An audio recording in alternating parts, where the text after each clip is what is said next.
The morning sky is a thought of love. It stretches the mind's horizon to infinity.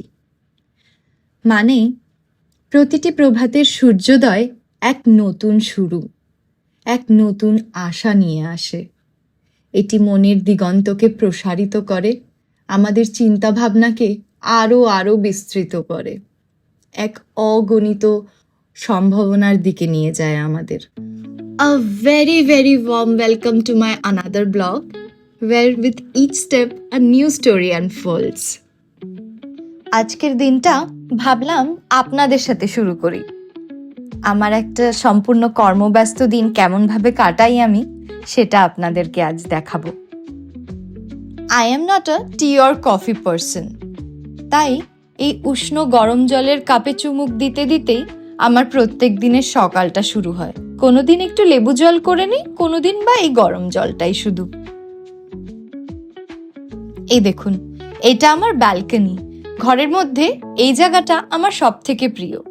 এই সামনে সবুজ golf মাঠ, শহরের উঁচু উঁচু বিল্ডিংগুলো, কর্মব্যস্ত রাস্তা, এইসব দেখতে দেখতে সকালের এই সময়টা আমার বড় ভালো কাটে।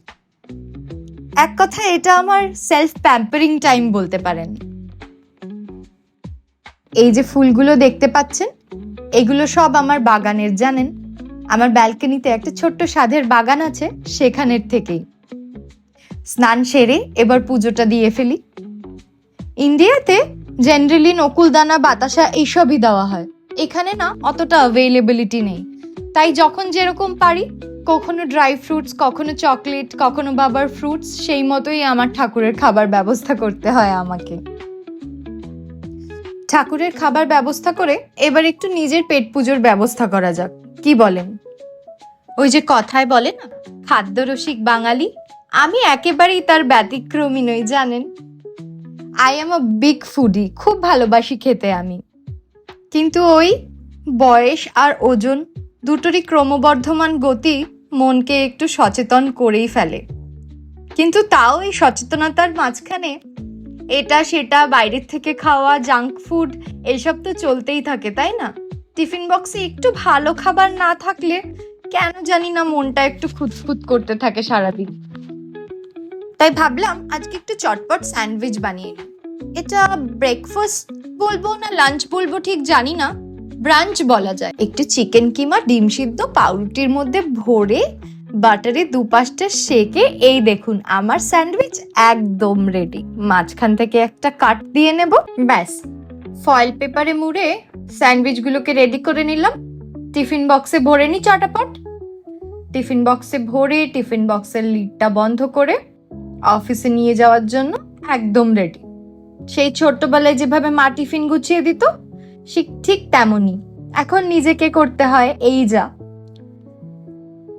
একটু ড্রাই ফ্রুটস নিয়ে নিচ্ছি তার সাথে। সারাদিন অফিসে কাজ করতে করতে মনে হয় একটু মুখ চললে ভালো হয়।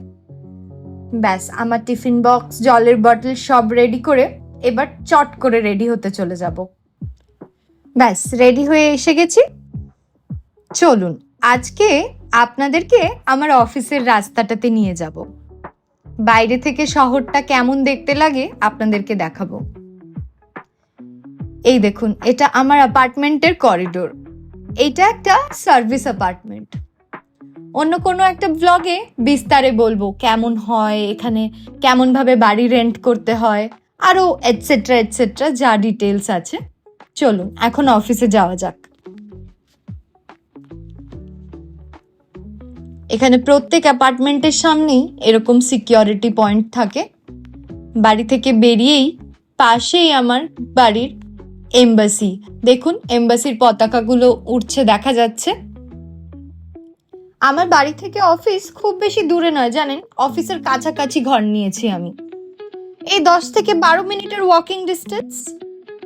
এই রাস্তাটা ধরেই রোজ আমি হেঁটে হেঁটে অফিসে যাই, বা কোনোদিন এখানে বিম বলে একটা ছোট সাইকেলের মতো হয়, সেটা করেও অফিসে যাই।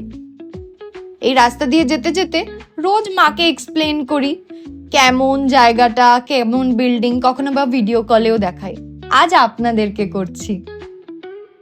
দেখুন এই যে নাক বরাবর সোজা লম্বা বিল্ডিংটা, ওইটাই আমার অফিস। আর এই আকাশ ছোঁয়া বিল্ডিংটার 46th ফ্লোরে আমার অফিস। একদিন 46 ফ্লোর থেকে নিচের শহরটার ভিউ কেমন লাগে আপনাদেরকে দেখাবো। এই দেখুন, কথা বলতে বলতে 10 মিনিটের রাস্তা কিভাবে 10 সেকেন্ডে শেষ হয়ে গেল বুঝতেই পারলাম না। তাহলে বন্ধুরা, আজ চলি, ভিডিওটা এখানেই শেষ করছি। যদি ভিডিওটা ভালো লেগে থাকে একটা বড় সড়ো লাইক আর একটা ছোটখাটো কমেন্ট করলেই আমি খুশি। আমার এই সুন্দর জীবনযাত্রার আপনাদেরকে একটা অংশ করে নিতে চাই।